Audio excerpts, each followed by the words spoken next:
তোমাদেরকে দুনিয়াতে সৃষ্টি করলাম, হায়াত সামান্য তুমি দিয়া দুনিয়ার বুকে তোমাকে পাঠিয়ে দিলাম, আমার নাজ নিয়ামতের ফয়সালা তোমাদের জন্য হয়ে গেল। এই নাজ নিয়ামত পাওয়ার পরে আমি আল্লাহ তোমাদেরকে সেই কথা স্মরণ করিয়ে দিয়েছি, বান্দা তোমাকে সৃষ্টি করা হয়েছে সামান্য একটু সময় দিয়ে, এরপরে একটা নির্ধারিত এমন একটা কাজ সেটা আমার পক্ষ থেকে হয়ে যাবে, তোমাদের দুনিয়ার জিন্দেগি শেষ হয়ে যাবে। এই সামান্যটুকু এই সময়ের মাধ্যমে আমি আল্লাহ তোমাদেরকে তোমাদের কাছ থেকে চেয়েছি, এই সামান্য সময়ের মধ্যে দিয়া কে কতটুকু আমলুস সলেহা করেছ এটাই তোমাদের কাছ থেকে আমি চাই। জোরে কোন কথা ঠিক না ঠিক? ভাইজান, আমরা আল্লাহ পাকের সৃষ্টি বান্দা, আল্লাহ পাকের হুকুমে দুনিয়াতে এসেছি, তার দেওয়া নাজ নিয়ামত কিছু আমরা গ্রহণ করে বেঁচে আছি, আল্লাহ বাঁচিয়ে রাখছেন। এরপরে আমাদের মৃত্যুর সংবাদ দিয়েছেন, আমরা সবাই একদিন মরে যাব। কি বলেন, কথা ঠিক না ঠিক? আচ্ছা, মরবেন না কারা কারা একটু হাত উঠিয়ে দেখান তো। সবাই মরবে? আল্লাহু আকবার। আল্লাহ পাক গ্যারান্টি দিয়েছেন, ও পৃথিবীর জীব, তোমাদেরকে আমি যাকে সৃষ্টি করেছি তারই সংবাদ দিয়ে দিয়েছি, এই দুনিয়া ক্ষণস্থায়ী, তোমাদের মরতে হবে, মরতে হবে, মরতেই হবে, মৃত্যুর হাত থেকে কেউ রেহাই পাবে না। জোরে কোন কথা ঠিক না ঠিক? ভাইরা আমার, বর্তমান পৃথিবীর মাঝে যে সমস্ত ব্যক্তিকে আল্লাহ নেতৃস্থানীয় ব্যক্তি হিসাবে কবুল করেছেন, যারা এই রাষ্ট্রের দায়িত্ব পালন করছেন, এরা কত বড় শক্তিধর, ক্ষমতাধর, এরকম এর চাইতে আরো বেশি ক্ষমতাধর অনেক আল্লাহর বান্দা দুনিয়াতে ছিল। এরা কিন্তু আল্লাহর সঙ্গে কুফরি করেছে, নাফরমানি করেছে। আল্লাহ পাক তাদেরকে হুঁশিয়ার বাণী দিয়েছেন, হুঁশিয়ার বাণীকে উপেক্ষা করে ব্যক্তির স্বাধীনতার উপরে যারা চলেছিল, আল্লাহ পাক তাদেরকে বেইজ্জত করে দুনিয়ার থেকে বিদায় গ্রহণ করিয়ে দিয়েছেন। কোন কথা ঠিক না ঠিক? এক পর্যায়ে সাদ্দাতকে আল্লাহ পাক অনেক ক্ষমতাশালী ব্যক্তি হিসাবে দুনিয়াতে অনেক দিন বাঁচিয়ে রাখলেন।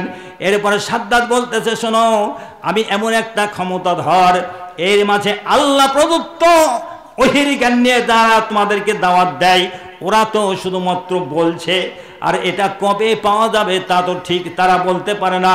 আর আমি সাদ্দাত নিতেই বলি, আমার প্রতি যদি ঈমান আনো, আমাকে তোমরা যদি রব বলে মানতে চাও, আমাকে আমার ক্ষমতাকে যদি তোমরা মেনে নিতে চাও, তাহলে যে সমস্ত আলেম ওলামারা এবং নবী পয়গম্বররা মৃত্যুর পরে জান্নাতের ফয়সালা দিয়েবেন, আর আমি সাদ্দাত নিজেই তোমাদেরকে বেহেশতের অংশীদার বানাই দিব।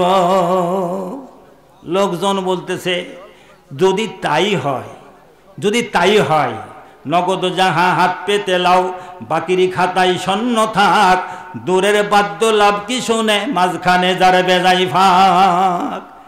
এমন কিছু ব্যক্তি আমাদের মাঝে আছে না, নগদটাই বেশি ভালোবাসার চেষ্টা করে, সেটা ভালো হোক আর মন্দ হোক, এর পিছনে কোনো চিন্তা ভাবনা নাই। সাদ্দাত যখন ঘোষণা দিয়ে দিল, মানুষ নগদ বেহেশত নেওয়ার জন্য বলল, ঠিক আছে, আপনার পিছনে আমরা আছি। সাদ্দাত বলল, ঠিক আছে, তোমাদের জন্য আমি তৈরি করা শুরু করে দিলাম। দীর্ঘ 300 বছর ধরে যে বেহেশতখানা বানাইছিল সাদ্দাত, এলাকার যত মানে সুন্দরী তরুণ তরুণী যুবতী মহিলাদের এরকে নিয়ে ওই বেহেশত তারা সাজাইছিল। জান্নাতবাসীকে এই সমস্ত নিয়ামত দেওয়ার জন্য ওয়াদাবদ্ধ হয়েছিল। এবারে সব ঘর কমপ্লিট, এমনি অবস্থায় সাদ্দাত বলতেছে, ঠিক আছে, এই বেহেশতটা আমি একটু উদ্বোধন করে আসি। আল্লাহর হুকুম হয়ে গেল, সাদ্দাত তো বের হয়ে গেছে, মালাকুল মউত তুমি চলে যাও। 300 বছর ঘর ধরে ওই ঘর বানানোর সুযোগ দিয়েছি, কিন্তু 1 সেকেন্ড তাকে দেখার সুযোগ আমি দিই নাই। জোরে কোন কথা ঠিক না ঠিক? সাদ্দাত বেহেশত দেখো বানাইয়াছিল, আল্লাহ তাআলা তার তরে দেখিতে না দিল।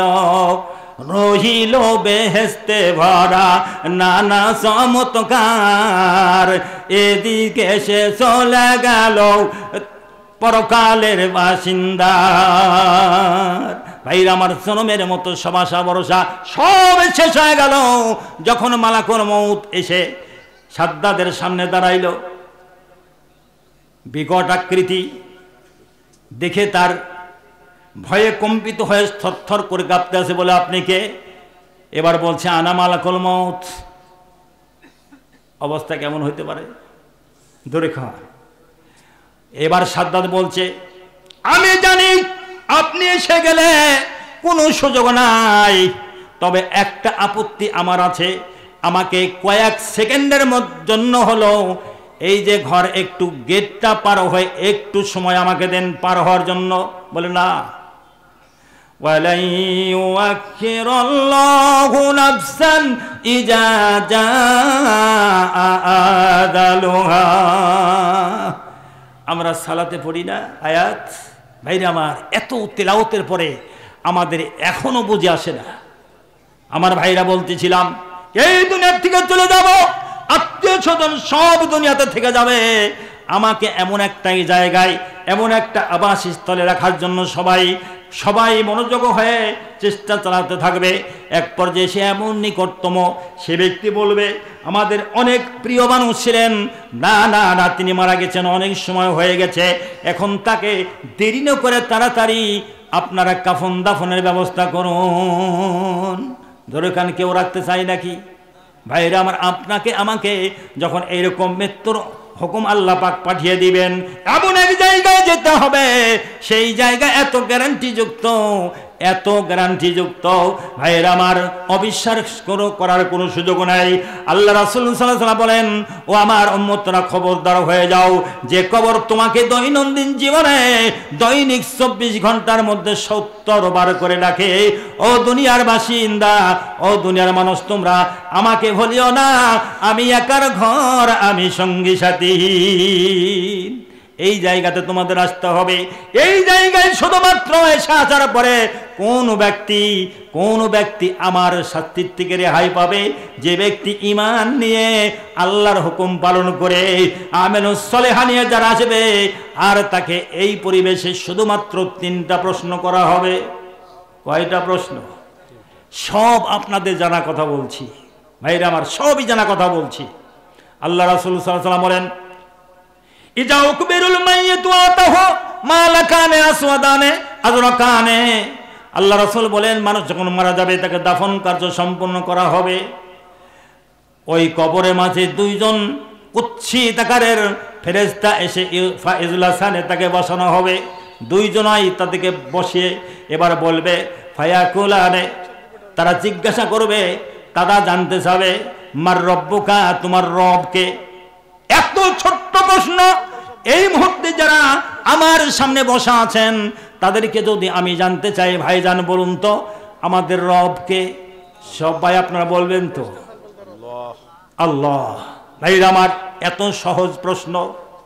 যখন ফেরেশতা বলবেন মার রব্বুকা, তোমার রবকে, এত ছোট প্রশ্ন, এইটা এমন কঠিন হয়ে যাবে সেই ব্যক্তির জবান দিয়ে বের হবে না রব্বি আল্লাহ।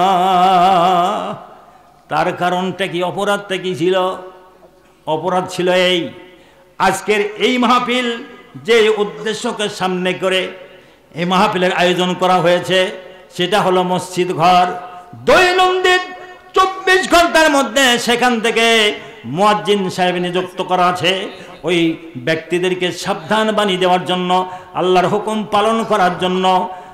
আসসালাতু খায়রুম মিনান নাওম, হাইয়া আলাস সালাহ, হাইয়া আলাল ফালাহ, এই কথা বলে মানুষকে মসজিদে ডাকে কি ডাকে না?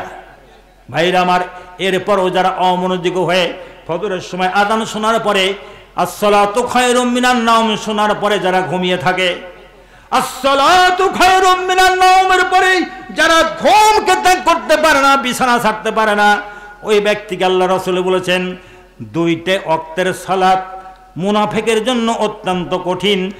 1 হলো ইশার সালাত, 2 হলো ফজরের সালাত।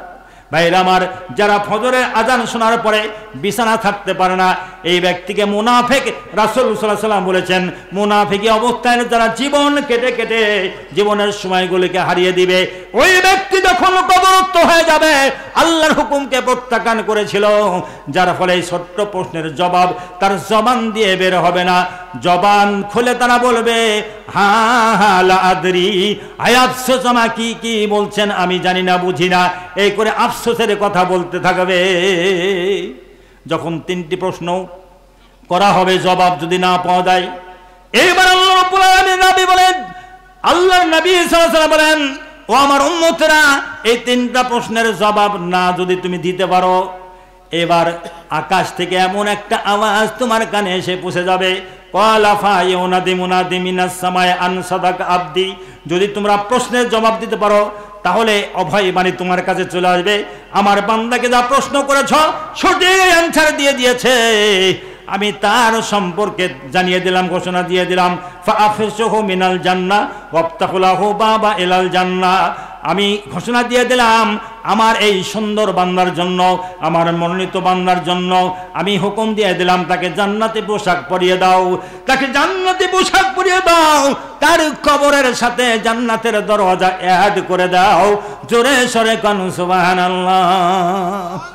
আমার ভাইরা, এইরকম নসিব যেন আল্লাহ পাক আমাদের সকলকে করেন, সবাই বলি আল্লাহুম্মা আমিন। হাদিস খানাকে তরজমা করে জনক কবি বলতেছেন, আল্লাহ নবী সাল্লাল্লাহু আলাইহি ওয়াসাল্লাম এই গুরুত্বপূর্ণ হাদিস খানা লিখেছেন, ইজাউ কুবিরুল মাইয়াতু আতাহুমা লাকানে আসওয়াদান আযরাকানে ওয়াকালু লিহাদিহিমাল মুনকার ওয়ালিল আখারিন নাকির ফাইজুল হাসানে ফায়াকুলানে লাহুমার রাব্বুকা ফায়াকুলু রাব্বিয়াল্লাহ ফায়াকুলানে মা দিনুকা। জবান খুলে বলে দিন দিন ইয়াল ইসলাম। ফায়াকুলানে মা হাজার রাজুলুল্লাযী বুইসা ইলাইকুম। ওই ব্যক্তি যদি নবীর সুন্নত জীবনে আমল করে যায়, জবান খুলে সঙ্গে সঙ্গে তার জবাব হয়ে যাবে হুয়া মুহাম্মাদুর রাসূলুল্লাহ সাল্লাল্লাহু আলাইহি ওয়াসাল্লাম। এই 3টা প্রশ্নের জবাব হয়ে গেলে সঙ্গে সঙ্গে আকাশ থেকে বলে দিবে, আমার বান্দাকে যা প্রশ্ন করেছো সঠিক অ্যানসার দিয়ে দিয়েছে, আমি তার জন্য অভয় বাণী দিয়েছি, তাকে শান্তির দুয়ারে তাকে